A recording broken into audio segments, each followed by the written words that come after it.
अस्सलाम वालेकुम वरहमतुल्लाहि वबरकातुहू। हाँ मगर उधर मैंने इस टाइम पे मैं कोहाट से ऑनलाइन मतलब लाइव आने की कोशिश कर रहा था, लेकिन ये तांदा डैम में दूसरी साइड पे नेट जो है वो स्लो था, तो इस वजह से मेरे ख्याल में लाइव नहीं जा रहा था। तो ये वो स्पिलवे साइड वो सामने है और ये दूसरी साइड पे जहाँ से पानी आता है, इस साइड से हम लोग खड़े हैं। टीम में भी तकरीबन सारे 1122 वाले, आर्मी वाले जवान सब तकरीबन पहुंचे हुए हैं। अभी नई भी एक टीम आई है, वो आर्मी वाले वो सामने खड़े हैं, वो उधर है। बाकी हमारी 1122 की टीमें हो गई है, प्राइवेट लोग जितने भी हैं वो सब ये सामने खड़े हैं। और जो रिपोर्ट है वो ये है कि तकरीबन कोई 26 लड़के थे, 26 में तकरीबन कोई 16-17 निकाले गए हैं, बाकी अभी तक अंदर हैं। वो कश्तियाँ आपके सामने हैं।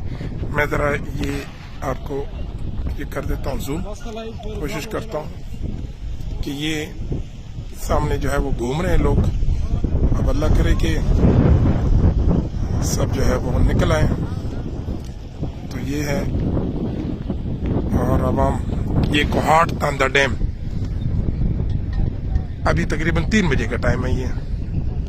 तो सुबह तकरीबन 9:30 बजे से मेरे ख्याल में ये लोग लगे हुए हैं। और मुश्किल ये है कि पाकिस्तान में इस टाइम पे पेट्रोल की भी किल्लत है, डीजल की भी किल्लत है।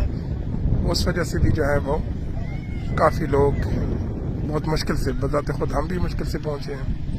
तो ये चीज़ है आपके सामने, ये आप देख रहे हैं। मुकम्मल वीडियो, तफसीलात वाली वीडियो इंशाल्लाह बाद में बनाएंगे। अभी हालात जब तक लाशें नहीं निकलती हैं तब तक जो है हमारी प्रोफेशनल वीडियो नहीं बन सकती है।